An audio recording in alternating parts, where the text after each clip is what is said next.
50 টাকা কেজি হলে কান্দা খাওয়া যাবে না? এই যে কান্দা এইটুকু হাফ, ওটা 500 600 আছে।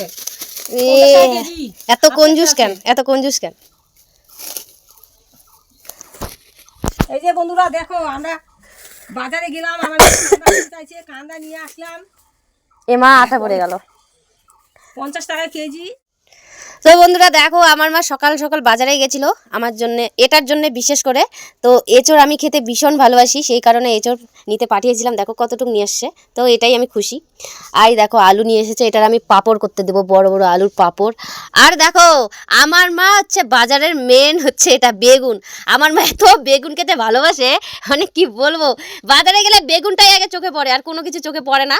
আর এটা আমি যেটা যেটা নিতে বলেছি সেটাই নিয়েছে। আর বেগুনটা কিন্তু মাছ আমাদের বাড়ি থাকবে, তা পোকাওয়ালা বেগুন, এগুলো আমার মাই খাবে, আমি খাই না বেগুন। আমার মা এত বেগুন খেতে ভালোবাসে, শুধু বেগুনে ভরে নিয়ে আসে, আর কিচ্ছু আনে না। আমি তো এখন বাজারে যেতে পারছি না, কারণ হচ্ছে আমার গাড়ি নষ্ট হয়ে গেছে, তোমরা সবাই জানো। অনেক দিন থেকে গাড়ি তোমাদের দেখাতে পারছি না, তোমরাও বুঝতে পারছো আমার গাড়ি নেই, তো কি করবো বলো। আর আমার মা তো কঞ্জুস, কি বলবো, এতটুকু আচর নিয়ে আসছে। এই দেখো পানটা আগে ওর মেন পান খাই, আর দেখো কত প্যাকেট, এগুলো ফেলে দিতে হবে। আর কাঁচা লঙ্কা নিয়েছে, আদা নিয়েছে। তো এই হলো আমাদের সংসার। কেমন লাগলো তোমাদের বলবে।